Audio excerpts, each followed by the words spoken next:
Before you go out there and pay a career coach, you might want to pay attention to this. I want to share with you a couple of success stories and an idea of where you would want to be if you're out there job hunting. Like, what would be a good spot? An email I got from one of my students a while back. Some information is left out on purpose for privacy reasons, but it says like this: Hi Vlad, I wanted to let you know I've accepted the job. I received a good offer for a senior UI designer position from a startup that just got Series C funding. It's a small company than I wanted, but I got a really good feeling from all the people I talked to, and they mentioned that there are hopes for this round of hires to get on a fast track to leadership. They're fully remote in the process of hiring other people, and they're doing enterprise software working with a lot of big name tech companies. It seemed like a good next step. So I decided to compromise a little on the size of the company, hoping they will grow quickly. Fair enough. Thank you again for everything. Now here's the catch. I got 9 interviews out of 22 applications, and all of them went past the first round, plus interest from a bunch of other recruiters I didn't even have a chance to proceed with. 9 interviews out of 22 applications, that's a response rate of 41%. So when they will follow back and try to schedule a call with you. This is the polar opposite of my unsuccessful job search from before, and I was only job hunting for about a month. Yeah, the time span. Thank you so much, it made a huge difference. Let's see the second story. Okay, I got this one on LinkedIn as a message. In the beginning of the year, it said, "Hey Vlad, I made it to be a final contender for that position you recommended me in the comments section. I didn't get it, but I wanted to say thank you. Here's the catch. I was one of the final 6 candidates out of over 600 that applied, and I appreciate your support. Onward with the job search, but thank you for advocating for me. I appreciate you." A couple of months later, in June, here's what they told me. "I've got a good job at an edtech company, and I'm the only UX designer there. I'm learning tons. I also started my own website design development business that is going well so far. Again, for privacy reason, I'm not gonna share this information for now, but hopefully in the future they can actually come and tell us more. I would actually love to hear it from them, and of course share it with you guys. Now let's get into today's episode. Hello, welcome back to Creative Instruct. Today's episode is all about what you can do to increase your chances and land a job as a web designer, product designer, or UX UI designer. So something like a technical role. I know that looking for a job and finding a job can be a job on its own nowadays, especially with the economic slowdown. But I want you to spend a bit of time and put in the work, because that's the only way you will get better results. Okay, success doesn't happen by accidents. Good results don't simply occur out of thin air. So, for the simple fact that I have students that they're about to graduate or that they graduated recently, and also friends that when we meet, they have questions related to the hiring process, I decided today to make a breakdown on the type of discussions, the type of challenges, okay, and different rounds that will come your way. Also, the mindset and other things that you should have in check at the starting line. Of course, feel free to drop me a comment. Let me know if you're in the hiring process, if you struggle with some parts of the hiring process, or maybe you recently got a job and you would like to tell us how that went. I would be really happy to hear the good news, and take a bit of time to subscribe to the channel. I would appreciate that. Now, that being said, I mentioned that first thing, it's about the mentality, and I don't want to transform this into a motivational speaking video. It's nothing like that, but the way you look at things matter, okay? Because I've seen people, though they're very good technically speaking, they will run a lot of thoughts in their head along the lines like, oh, there are so many other candidates and probably many of them are way better than me, or why would this company even bother reaching out, following up with me to have an interview. So like that, you're just setting up yourself for failure. uh, Again, overthinking it, like what kind of questions they're gonna ask me. Well, you're gonna see once you're actually in the interviewing process, and having a bit of more relaxed attitude will make you come as more natural, not so desperate, not so needy. At the end of the day, they want to see that on the other side of the table, or on the other side of the camera. If it's a remote interview, it's a real person capable of carrying out and doing the day-to-day tasks. Let's start on what I like to call phase 0. Might sound a bit funny for some people, but this is the research and prep work. You cannot run a marathon if you only trained 2 days. Again, it's not a quick process. It's quite slow, especially with bigger companies. Go out there and look on websites and communities such as LinkedIn, just to name a few: Glassdoor, Monster.com, Indeed.com. Again, I'm not gonna mention all of them comparably, because a lot of information you're gonna find here, not only the latest jobs and the requirements, you're gonna also find information about the company culture, the company values, the salaries in the industry or in your area. Okay, things that will come in handy when you're gonna start the discussions with them. Remote.io, it's another website if you want to go check it out. And if you're a creative and you hang out on, let's say, different websites that match your profile, like Smashing Magazine, they have their own job boards. I actually got a job once through this one. Then again, it's Dribbble, Behance. Start and follow the companies that you're interested in and go directly to their website. They will have a career page and they will post available positions.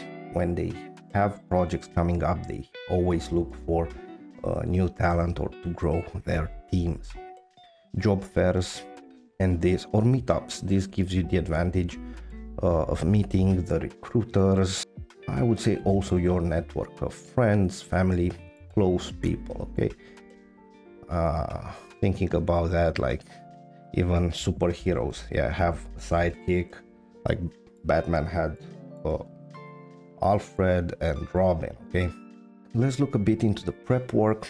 Like I said, it's quite a race, so I'm gonna assume that on the technical side of things you got your game on lock. You will need to have a up-to-date resume. It should be properly indented, no spelling mistakes, and accurate in terms of the information and whatever data you present over there. Okay, because your resume, they're gonna check it back and forth. Then you should have your own portfolio.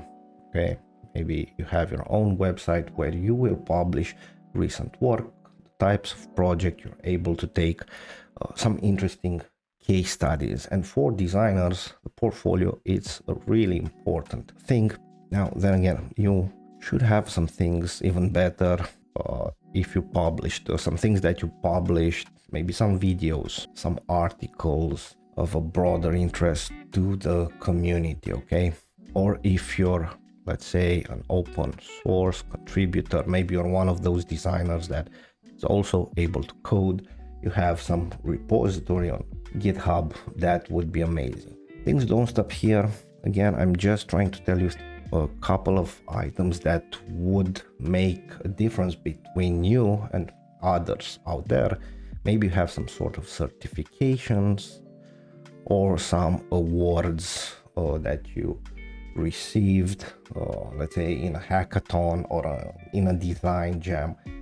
That proves that you're able to work under deadlines and in a team, to deliver a specific feature or an idea in a short amount of time. So that's also a plus. And last on my list, I'm gonna stop here. Let's say, okay, a cover letter. Now it should be a cover letter template, 3 to 5 paragraphs, why you would be, the best fit. You're ready to apply. Yeah, so we're gonna move to phase 1. Beginning of the discussion is the screening phase and the behavioral interview phase. And you're gonna actually end up meeting some nice HR lady, let's say blonde HR lady. We're gonna call her Cindy.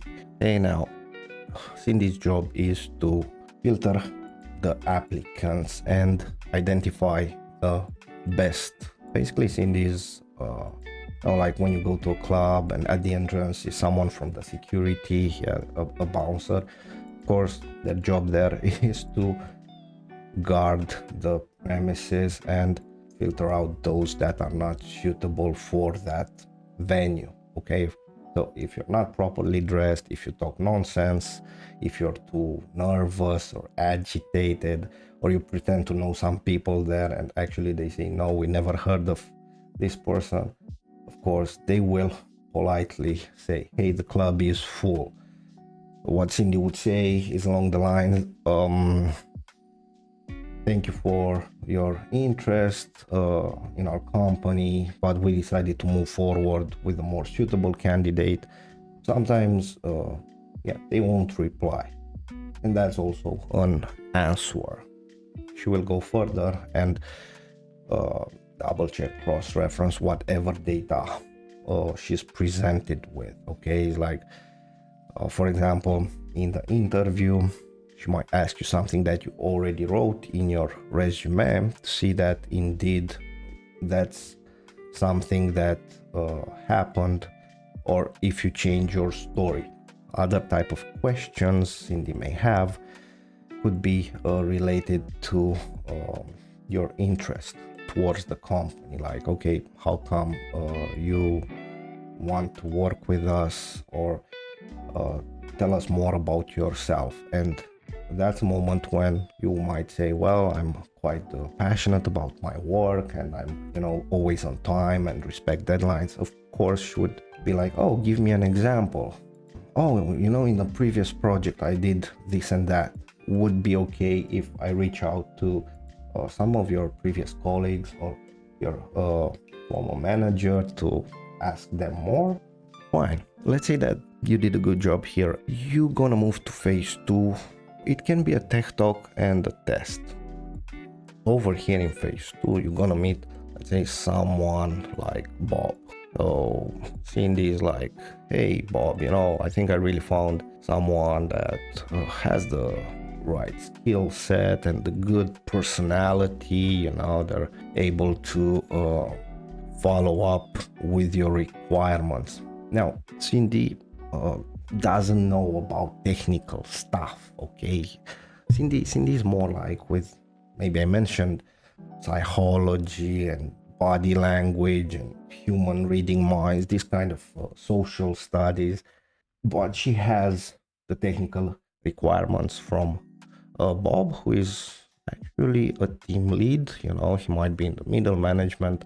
A good idea is to meet with these people according to your self. If you're more as like morning person, try to schedule the interviews or the discussions early in the day, otherwise a bit in the afternoon.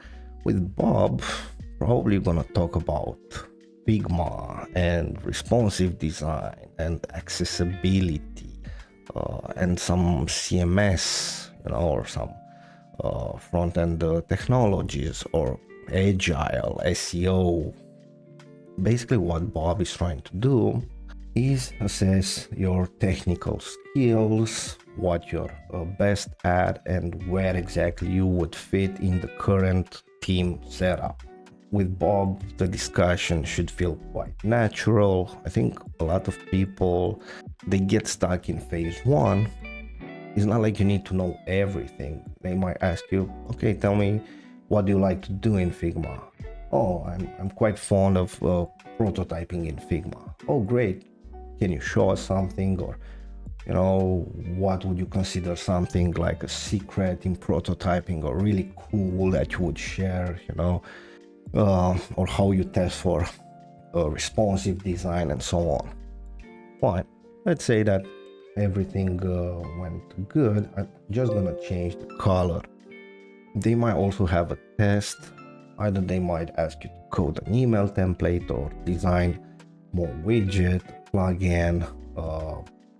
And when you make the handover, make sure that you have everything nicely laid out, nicely explained. So do walk the extra mile, exactly like you would do a professional handout to the development team or to a client.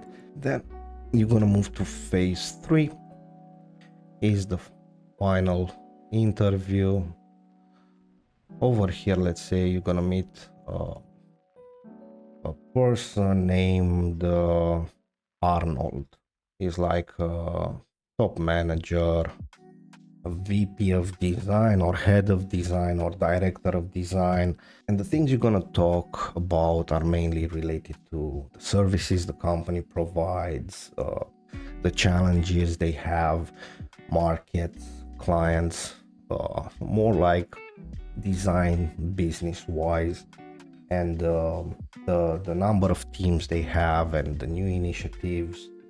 Overall, they want to assess a bit your character and if you're committed to stay and work with the company for a longer period of time. Just to wrap it up, I'm gonna move here. Let's say that everything went fine. You're gonna get to the final phase, phase 4, which is the offer. You should receive an email. What's left is to sign the working contract. Now, the offer should match or slightly be above what you set out as expectations in phase 1. Yeah, because again, part of Cindy's job is to ask you what are your salary expectations. And now, if you did your research, you're able to, price yourself correctly depending on the market. More about that maybe in a different episode. That's all for today. Thanks for watching and for tuning in. Do subscribe to the channel. I'm planning to release more tutorials in the upcoming future and even have some guests on the channel. And with that being said, well, good hunting.